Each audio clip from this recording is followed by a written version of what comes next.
সুপ্রভাত বন্ধুরা, কেমন আছো তোমরা সবাই? আমাদের গল্পকথার নতুন আরও একটি ভিডিওতে তোমাদের সকলকে জানাই স্বাগতম। আশা করছি তোমরা সকলে খুব ভালো আছো, সুস্থ আছো, আর আমরাও বেশ ভালো আছি। আর দেখলে তো সকালের ওয়েদারটা কীরকম রোদ ঝলমলে ছিল, এরপরে ওয়েদার এতটা খারাপ হয়ে গেল, তোমাদের সাথে সবই তো শেয়ার করব। আর জানো, এখানে দেখি আমার এই যে বলকামিনী গাছটার পুরো মরমর হাল।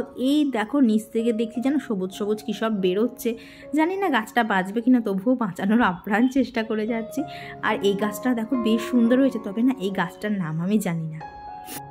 ছাদে এসে অনেকক্ষণই ঘোরাঘুরি হলো। দেখবে রাতে যদি বৃষ্টি হয় না, পরের দিন সকালের ওয়েদারটা বেশ রোদ আর ঠান্ডা মিলিয়ে এমন একটা থাকে না, বেশ আরাম লাগে। কিন্তু আমি বেশিক্ষণ থেকে ফেলেছি, ভেবেছিলাম এতক্ষণ থাকবো না, কারণ গলাটা কমেছে, কিন্তু এখনও না পুরোপুরি কমেনি। একটুখানি কোনো ঠান্ডার আভাস পেলে না আবার কাশি শুরু হয়ে যাচ্ছে।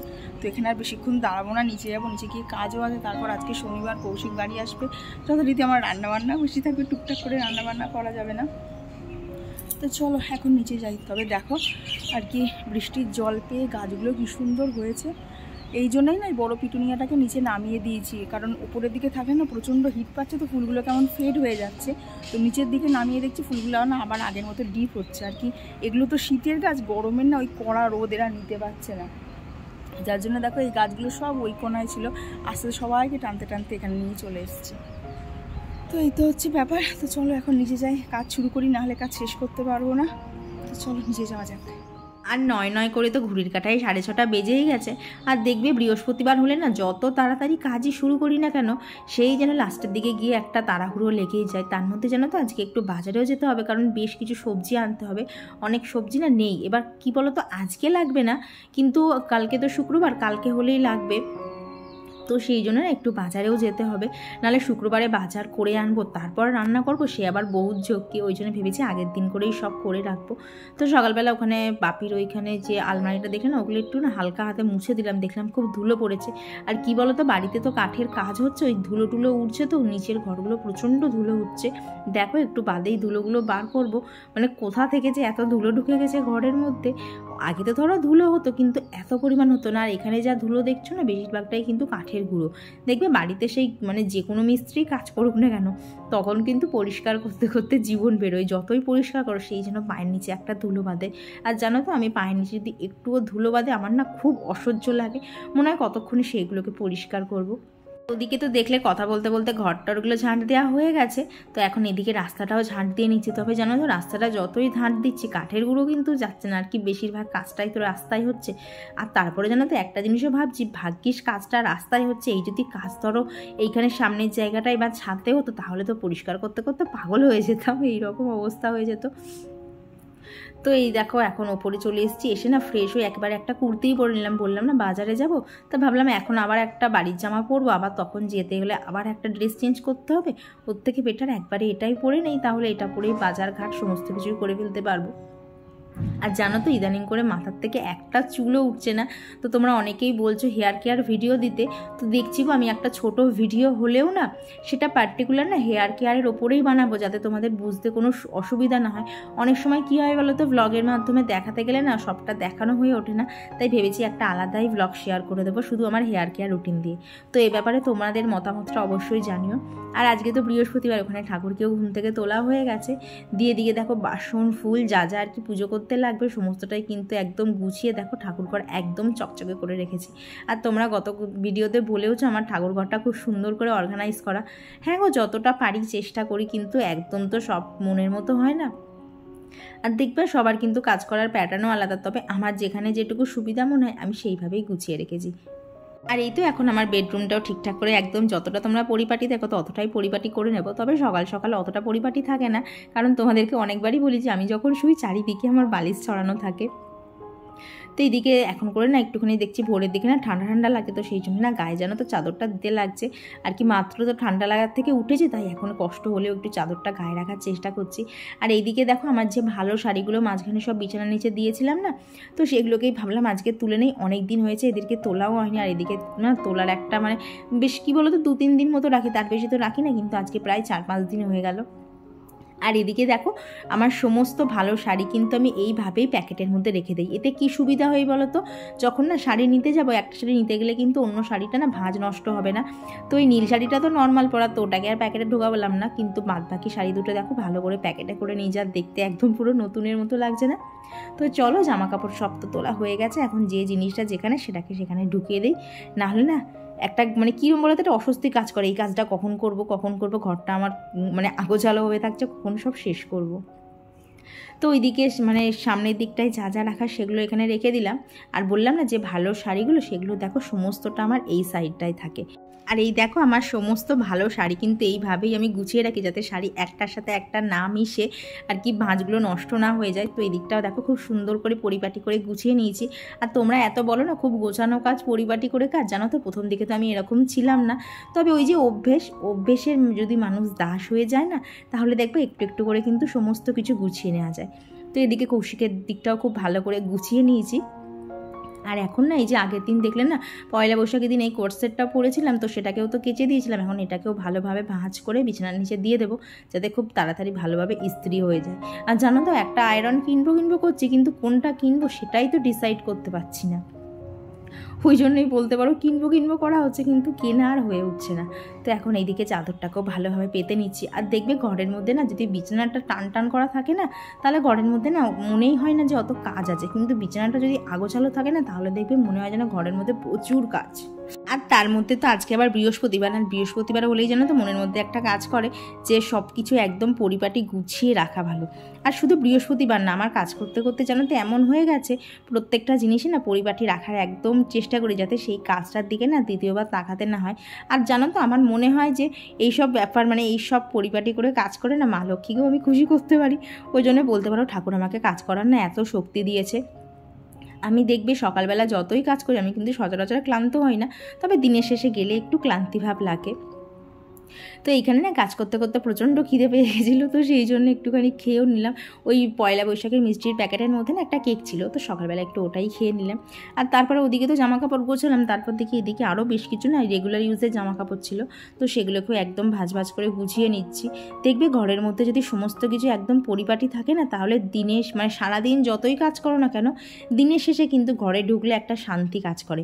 আর এই যে আমার ঘরটা দেখো না, এটা হচ্ছে আমার কাছে একটা শান্তির জায়গা, আমার ভালো লাগার জায়গা সব কিছু। তাই ঘরটাকে সবসময় না একদম মনের মতো করে গুছিয়ে রাখার চেষ্টা করি।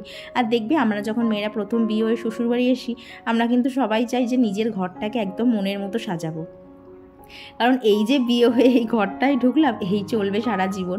তো সেদিক থেকে দেখতে গেলে ঘরদোর তো একটুখানি ভালোবেসে কাজ করতেই হবে। আর দেখবে সংসারের কাজগুলোকে না যদি কাজ না মনে করে না, নিজের দায়িত্ব বলে মনে করো না যে না এইগুলো করতে হবে, এইগুলো করে রাখলে আমার বাড়িঘরটা একদম পরিপাটি থাকবে, তখন দেখবে সংসারের কাজগুলোকে না একদম পরিশ্রম বলে মনে হয় না।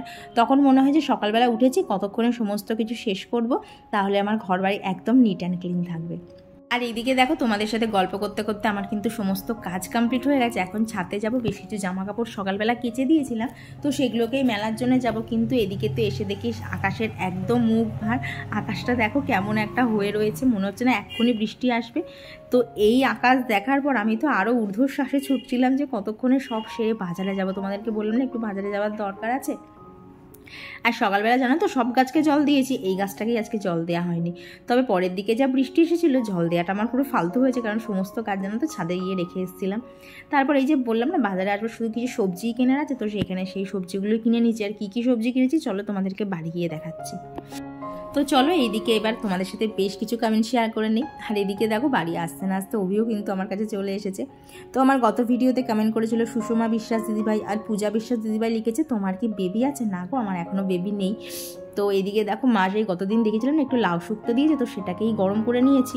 আর এদিকে না মাছটা একটু আজকে অন্যভাবে রান্না করব। তো দেখো এখানে মাছের মধ্যে না নুন, হলুদ, তারপর লঙ্কার গুঁড়ো, সর্ষের তেল, সয়া সস দিয়ে দিলাম হচ্ছে আদা রসুনের পেস্ট, আর দিয়ে দিলাম একটুখানি কর্নফ্লাওয়ার। তবে রেসিপিটা একদমই আমার উদ্ভাবন না, এটা রিসেন্টলি না নেটে দেখছি খুব একদম ভাইরাল হয়েছে। তো ভাবলাম এটা আজকে একটু বানিয়ে খাওয়াই যাক। আর জানো তো খেতেও ভীষণ সুন্দর লাগছিল। আর কি মাছটা যখন ভাঙা হচ্ছিল না, হালকা করে কি আদা রসুনের একটা স্মেল বেরোচ্ছিলো, বেশ লাগছিল খেতে। দিকে তো আমি রান্না করছিলাম, এরই মধ্যে চলে এসেছে হচ্ছে বিশাল জোরে ঝোড়ো হাওয়া, তার সাথে বৃষ্টি। তো ওদিকে গ্যাসটা বন্ধ করে দিয়ে এদিকে আবার চলে এলাম ছাদে। দেখো ঘরের সমস্ত গাছ এখানে বাইরে দিয়ে দিয়েছি, প্লাস দেখো এর মধ্যে কিন্তু জোরে একদম বৃষ্টিও শুরু হয়ে গেছে। দেখো ভিজবো না করে সেই মাথাটা ভিজেই গেল, এত জোরে বৃষ্টি এসেছে। আর এসে তো আমি নিচে ওদের সাথে খেলা করছিলাম, কখন যে বৃষ্টি চলে এসেছে টেরই পাইনি। দেখো বাইরে একদম পুরো সাদা হয়ে বৃষ্টি হচ্ছে, আর এখানে যা গাছ সবই তো ছাদে দিয়ে এলাম।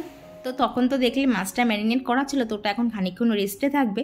আর সেই ফাঁকে চলো শেয়ার করে দিই কী কী বাজার এনেছি। তো দেখো আজকে একটা বিশাল বড় লাউ কিনেছি, সাথে সজনে ডাঁটা, কাঁচা আম, শাক, এদিকে বেগুন, উচ্ছে, কাঁকরোল, আলু সব কিছু দিয়ে না আজকে অনেকই বাজার হয়েছে। তো দেখো এই যে আজকে এত বাজার করে এনেছি, আর কি শুধু সবজিই কিনেছিলাম। তো এরপর না সবজিগুলো যেখানে যা রাখা সেগুলো দেখো সমস্তটা কন্টেনারের মধ্যে করে নিয়েছি। এইবার এদেরকে একদম গুছিয়ে ফ্রিজের মধ্যে ঢোকাতে পারলেই হলো, কারণ এত সবজি দুজন মানুষের তো এত লাগে না, কিন্তু দোকানে গেলে তো আর একটু একটু করে কেনা যায় না, তখন একটু বেশি করে কিনতে হয়। তাই সমস্ত সবজি একদম ভালোভাবে গুছিয়ে ফ্রিজে ঢুকিয়ে দিয়েছি। আর তখন দেখলে না মাছটা ম্যারিনেট করা ছিল, এখন সেই ম্যারিনেট করা মাছগুলোই দেখো এক এক করে এখানে তেলের মধ্যে ভেজে নিচ্ছি। আর জানো তো যেহেতু এগুলো একটু ডিম দিয়ে ম্যারিনেট করা ছিল না, তাই দেখলাম মাছগুলো জানো তো খুব তাড়াতাড়ি ভাজা হয়ে গেল। অন্য সময় মাছ ভাজা যতটা টাইম লাগে না ততটা লাগেনি। তো এইভাবেই দেখো ম্যারিনেট করা মাছগুলো সমস্তগুলো এক এক করে সব ভেজে নেব। আর বললাম না এতে কিন্তু তেলও জানো তো খুব একটা বেশি লাগছে না, তবে কড়ার মধ্যে যেগুলো দেখছো না ফেনা ফেনা উঠেছে, ওগুলোই ডিম দেওয়া আছে বলেই একটু ফেনা ফেনা উঠেছে, কিন্তু জানো তো খেতে দারুণ লাগছিল। তো এইদিকে দেখো আমার সমস্ত মাছ কিন্তু ভাজা হয়ে গেছে। আর গ্রেভিটার জন্য কীরকম বলো তো, আমরা যেরকম আর কি কালিয়ার গ্রেভি করি না, মানে কি বলো তো, আমার এখনও কাশিটা না ঠিকঠাক যাচ্ছে না, মাঝে মধ্যে না কথা একটু জড়িয়ে যাচ্ছে, প্লিজ তোমরা একটু অ্যাডজাস্ট করে নিও। তো আমরা যেভাবে আর কি আলু দিয়ে মাছের কালিয়া করি সেই রকমভাবেই কিন্তু মশলা দিয়েছি, আর ঠিক সেইভাবেই কিন্তু এখানে কষিয়ে নিয়েছি। দিয়ে মশলা থেকে যখন একদম ভালোভাবে তেল ছেড়ে এসছে তখন পরিমাণ মতো জল দিয়ে মাছগুলো দিয়ে একদম ভালোভাবে ফুটিয়ে নিয়েছিলাম। তাহলেই কিন্তু আমাদের মাছের এই রেসিপিটা একদম তৈরি হয়ে যাবে। দেখবে একঘেয়ে রেসিপির থেকে না যদি একটু মাঝে মধ্যে নিত্য নতুন করা যায় তাহলে কিন্তু খেতে বেশ ভালোই লাগে। তো ভেবেছি এইবার না কৌশিক একদিন বাড়ি থাকলে ওকেও একটুখানি করে খাওয়াবো, কিন্তু কি বলতো ও সেই বাড়ি থাকে শুধু রবিবারটা, এবার সেদিনকে চিকেন করব না মাছ করব সেটাই বুঝতে পারি না। আর এখানে দেখো অভিকে একটা লজেন্স দিয়েছিলাম, এবার অরির দাবি কেন মানে লজেন্সটা আগে ওকে দেইনি, দেখো খাট থেকে পড়েই গেল। তো ঘরের মধ্যে এইসবই চলছিল। তারপর তো ভাইরার থেকে লজেনটা কেড়ে নিয়ে তারপর সারলো, তারপর ভাইকে আবার আর একটা দিলাম, তখন ভাই দেখো খেয়ে আবার কিরম আসছে। তো এদিকে দেখো আমার মাছটা কিন্তু একদম কমপ্লিট হয়ে গেছে। আমি আজকে আর বেশি ঝোল রাখিনি, কারণ বাপি তো ঝোল খায় না, যেটুকু ঝোল করবো আমাকেই খেতে হবে, তাই আমার মতো করে এখানে ঝোল করে নিয়েছিলাম। আর এই যে আমার রান্নাবান্না একদম কমপ্লিট। তো চলো এবার বাকি রান্নাবান্নাগুলো কমপ্লিট করতে করতে তোমাদের সাথে আরও কিছু কমেন্ট শেয়ার করে নিই। তো আমার গত ভিডিওতে বন্দি পাখি থেকে দিদিভাই কমেন্ট করেছে তোমার মায়ের ছাদের গাছের ফুলগুলো দেখলে মনে হয় আমিও চলে যাই ওখানে। হ্যাঁ গো, মার গাছের ফুলগুলো দেখলে আমারই তো মনে হয় কি সুন্দর লাগছে। আর দিদিভাই লিখেছে খুব সুন্দর ফুলের গাছগুলো, তোমার মায়ের রাধা মাধবটাও খুব সুন্দর, অনেক গাছ এনেছো। হ্যাঁ গো, অনেক গাছই আজকে এনেছিলাম। আর কমেন্ট করেছিল রিলিমা মাইদের দিদিভাই। তো দিদিভাই লিখেছে নোটিফিকেশান আসা মাত্র আমি ব্লগ দেখতে চলে এলাম। অনেক অনেক ধন্যবাদ দিদিভাই যে তুমি এতটা আগ্রহী ছিলে আমার ব্লগের জন্য, শুনে ভীষণ ভালো লাগলো। আর কমেন্ট করেছে প্রিয়াঙ্কাস ডেলি লাইফ। তো দিদিভাই লিখেছে হোম ট্যুরটা বাকি রইলো। হ্যাঁ গো, হোম ট্যুরটাও খুব তাড়াতাড়ি দেবো।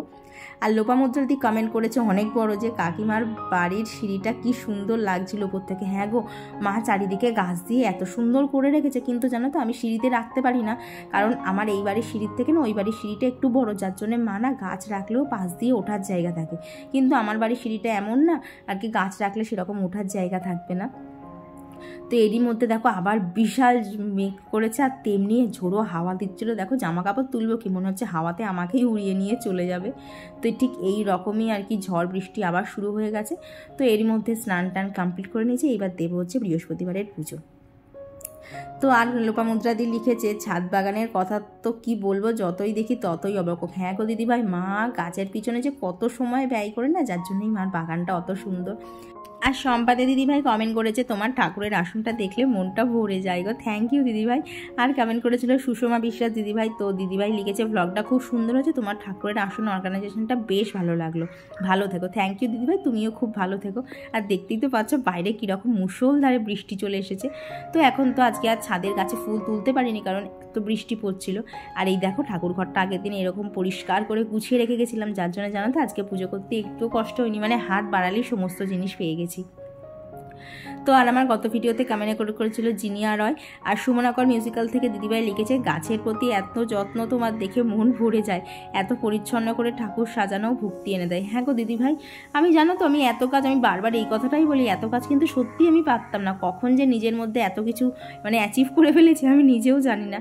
আর দেখবে আস্তে আস্তে না যত সময় যায় তত কিন্তু মানুষের মধ্যে একটা পারফেকশনও চলে আসে, তখন কিন্তু কাজগুলোকে আর কষ্ট বলে মনে হয় না।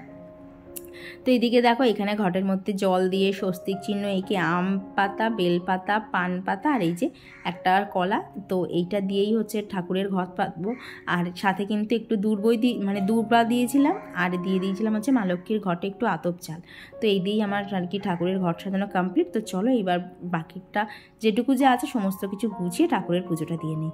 তো আর আমার গত ভিডিওতে কমেন্ট করেছিল মম্মিকর দিদিভাই, তো দিদিভাই লিখেছে হ্যাঁ মা অনেক জিনিসই দিয়েছে, মা তো মাই হয়। হ্যাঁ গো দিদিভাই ঠিক বলেছো, দেখবে মার কাছ থেকে আসার সময় মা চায় যতটা সম্ভব আমাদেরকে দেওয়া যায়। আর দিদিভাই লিখেছে আমি কয়েকদিন ধরে তোমার বেডরুমে পিঙ্ক ফুলদানিটা দেখতে পাচ্ছিলাম না, আজকে দেখলাম। হ্যাঁ গো ওইখানে যে স্পাইডার প্ল্যান্টটা ছিল না, ওইটা তো মারা গেছিলো, তো সেই জন্যই দেখতে পাচ্ছিল না। তো আবার তো গাছ নিয়ে এসছি, আবার ওখানে রেখে দিয়েছি। আর কমেন্ট করেছিল তাতান শর্টস থেকে, তো দিদিভাই লিখেছে আমার ছেলের নাম তাতান আর আমার নাম সুপ্রিয়া, আমি বারাসাতে থাকি। থ্যাংক ইউ দিদিভাই জানানোর জন্যে, তো তাহলে এবার থেকে তোমার নামটা সুপ্রিয়াই বলবো। আর কমেন্ট করেছিল বৈশালীনাথ দিদিভাই, তো দিদিভাই লিখেছে মন খারাপ লাগুক ভালো লাগুক তোমার তাও মায়ের কাছে যেতে পারো, আমি সেটুকুও যেতে পারি না। কি আর করা যাবে, দেখো মানুষ তো আর সব দিন বাঁচে না, আমিও মার ওপর এতটা নির্ভরশীল, আমি তো মাকে ছাড়া কিছু ভাবতেই পারি না। আর কমেন্ট করেছিল ঝর্ণা এজেন্সি থেকে দিদিভাই, জয়শ্রী বিশ্বাস দিদিভাই, জয় ইন লাভ থেকে দিদিভাই, আর সুরভি লিখেছে গ্রিন নাইটিটা কবে পরবে, কালারটা খুব সুন্দর। হ্যাঁ গো পয়লা বৈশাখে তো একটা নতুন নাইটি পরেছিলাম, আবার ঠিক করেছি অক্ষয় তৃতীয়ার দিন ওই নাইটিটা ভাঙবো। তো এই দেখো এখানে পুজোও কমপ্লিট, এখানে মা লক্ষ্মীর ঘটে 3 বার জলও দিয়ে দিলাম। আর তারপরে এই যে আজকের ঠাকুর সাজানো কেমন লাগছে অবশ্যই জানিও। আর জানো তো কি জানি ঠাকুরকে না এই সাদা জামাটা পরানোর পর থেকে না আমার না ছবি তোলার আর নেশা যাচ্ছে না, এত সুন্দর লাগে। তো আজকে মেনুতে রয়েছে ওই যে মাছটা রান্না করলাম, আর তার সাথে ছিল লাউ শুক্তো। আর এরপরে তোমাদের সাথে দেখা হচ্ছে বিকেলবেলা, একটু ছাদে গেছিলাম, এখন ওই 5:30টার মতো বাজে, দেখো আবার কিরকম ঘুরঘুরটি অন্ধকার হয়েছে। তো আমি ছাদে এসেছিলাম কী জন্য বলো তো, গাছে জল দেওয়ার জন্য না, এই যে বালতিটা এইখানে আর কি পাইপের নিচে পেতে দিতে, তাহলে বৃষ্টির জল খানিকটা ধরা যাবে। তো নিচে এসে দেখলাম মাছগুলোও আজকে বেশ ঠান্ডায় বেশ ভালো খেলছে। তো চলো এবার নিচে গিয়ে সন্ধ্যের পুজোটাও দিয়ে নিই। তো আর আমার গত ভিডিওতে রাজুতে অ্যাকাউন্ট থেকে কমেন্ট করেছে ডল দিদিভাই, আর কমেন্ট করেছে পুষ্পা জয়শ্রী ব্লগ, সুচরিতা মণ্ডল দিদিভাই, রুচিকা সেন দিদিভাই, Priyanka's daily life, Ruma blogs, আর কমেন্ট করেছে আর্ট পিএস অ্যাকাউন্ট থেকে। তো দিদিভাই লিখেছে তোমার বাপের বাড়ি কি চাকদায়? না গো আমার বাপের বাড়ি না, আমার মামার বাড়ি হচ্ছে চাকদায়, আমার বাপের বাড়ি রানাঘাটেই। তো আর কমেন্ট করেছিল পূজা বিশ্বাস দিদিভাই আর রিয়া নস্কর দিদিভাই। তো তোমাদের সকলকে জানাই অসংখ্য ধন্যবাদ যে তোমরা তোমাদের সারাদিনের মূল্যবান সময় থেকে আমার জন্য একটু হলেও সময় বার করো। আর আজকে তো বৃহস্পতিবার, এখন করে জানো তো প্রত্যেক দিন আর এই ধুয়োটা দেই না, ধুনোটা জ্বালি না এখন করে না, মঙ্গল বৃহস্পতি শনি এই 3 দিনই জ্বালছি, না হলে জানো তো ঘরের মধ্যে এত কালি হচ্ছে না, তো সেই জন্যই না এখন প্রতিদিন না জেলে এইভাবেই করি। তো এইদিকে আজকে তো বৃহস্পতিবার, তাই এখানে দেখো ধুনোও জেলে নিয়েছি আর সমস্ত বাড়িতে ধুনোও দিয়ে দিয়েছি। তো এইভাবেই আজকে সন্ধ্যেবেলাটা কাটছিল, তবে সন্ধ্যেবেলাটা বেশিক্ষণ আর শান্ত ছিল না, কারণ এরপরেই কিন্তু অরি অভি দুজনা মিলেই চলে এসেছিলো। আর এরপরে এসে যে ওরা কি হুড়যুদ্ধ করছিল, দাঁড়াও তোমাদেরকে একটুখানি সামনাসামনি দেখাই। আমি তো দেখতে পাচ্ছি না। এই তো তোকে দেখা যাচ্ছে, এটা হাই করে দে সবাইকে, হাই কর। হাই অভি একটু টাটা দিয়ে দাও। টাটা টাটা টাটা, সবাই খেয়ে নাও এটা। এই সবাই খেয়েছে আর লাগবে না। অভি তুমি একটু টাটা করে দাও তো। অভি দাও তো, ওখানে খেয়ে নেবে, দাও তো। খাবে ওইটা, এ বাবা স্ক্রিনের মধ্যে ঢুকিয়ে দিচ্ছে সব। আর তারপর এই যে পয়লা বৈশাখের মিষ্টির বাক্সের থেকে একটা লাড্ডু নিয়েছিলাম, তবে এই লাড্ডুটা আজকে জানো তো আমরা 3 জনা মিলে ভাগাভাগি করেই খেয়েছিলাম, তবে একজনা তো নেওয়ার জন্য হাত বাড়িয়েই আছে। বাজে হচ্ছে রাত 11:10, আর আজকের দিনটা ওইভাবেই শেষ হলো। তবে জানো তো ওই বৃষ্টি করে বারবার ছাদে গেছি, জামা কাপড় তুলেছি, গাছাপালা নিয়ে করেছি করে না আবার ঠান্ডা লেগে গেল। এখন অবস্থাটা কীরকম বলো তো, এই যে ফ্যানটাকে চালিয়েও রাখতে পারছি না, অফও করতে পারছি না। অলরেডি দেখো বিছানার চাদর নিয়েই শুয়েছিলাম, আর আমি যখন শুই চারিধারে এরকম বালিশ ছড়ানো থাকে, যাতে যেদিকেই হাত বাড়াই আমি একটা করে বালিশ পেয়ে যাই। তো চলো আজকের ভিডিওটা এখানেই রাখছি। ভিডিওটা তোমাদের কেমন লাগলো অবশ্যই জানিও, ভালো লাগলে প্লিজ একটা লাইক করে দিও। তো চলো আজকের জন্য সবাইকে জানাই গুড নাইট, টাটা। দেখা হচ্ছে খুব তাড়াতাড়ি আবার পরবর্তী ব্লগে। ততক্ষণ তোমরা সকলে খুব ভালো থেকো, সুস্থ থেকো।